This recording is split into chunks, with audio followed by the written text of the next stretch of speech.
कुमारी बैंकले तपाईहरुलाई आज सडकमा निकाल्ने अवस्था ल्यायो है खास कसरी के गरी घटना सुरु भयो घटना सुरु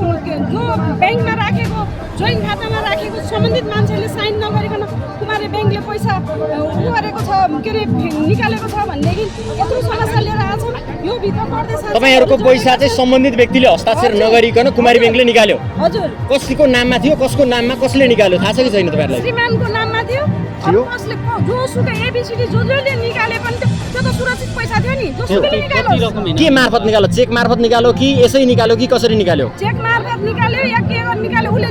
कुमारी बैंकले तपाईहरुलाई के जवाफ दिएको छ दिदैन कुमारी बैंकले तपाईहरुलाई आफ्नो कागज आफ्नो प्रतिशत कागज दिदैन त्यो जोइन खाताको त्यो पेपर राखेको छ कि छैन निकाल भन्दाखेरि त्यो पेपर दिदैन तपाईहरुसँग जुन बेला कुमारी बैंकमा गएर पेपर दे भनेर माग्नु भयो त्यो बेला तपाईहरुलाई कुमारी बैंकले के जवाफ दियो के रे यो छ कि छैन मलाई थाहा छैन त्यो यहाँ हुँदैन अब एकचोटि के रे त्यहाँ जानु सबैहरु के रे केन्द्रीय कार्यालय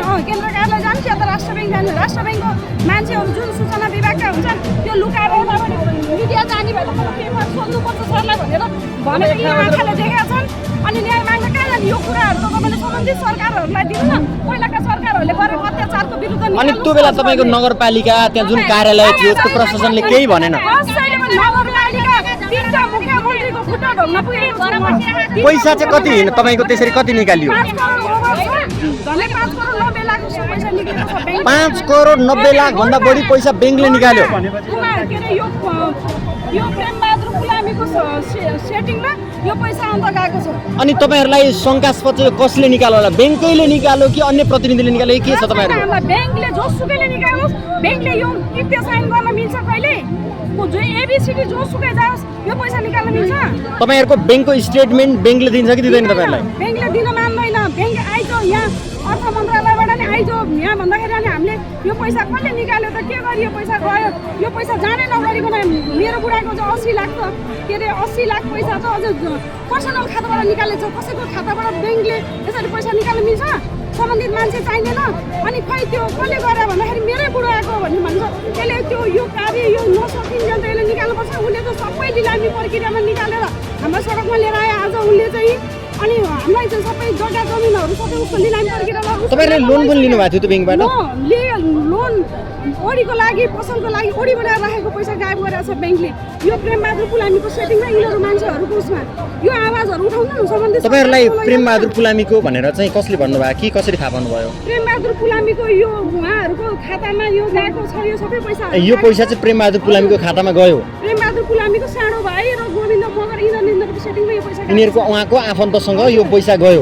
तर बैंकले कसले गयो कहाँबाट गयो केही पनि भनेन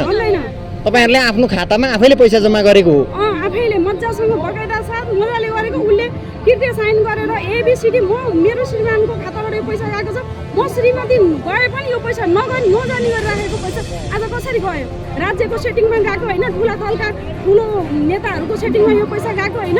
किन गयो किन राज्यले आवाज उठाउँदैन यो त कुमारी बैंक जवाफदेही हुनुपर्ने तपाईहरुलाई कुमारी बैंक जवाफदेही भएन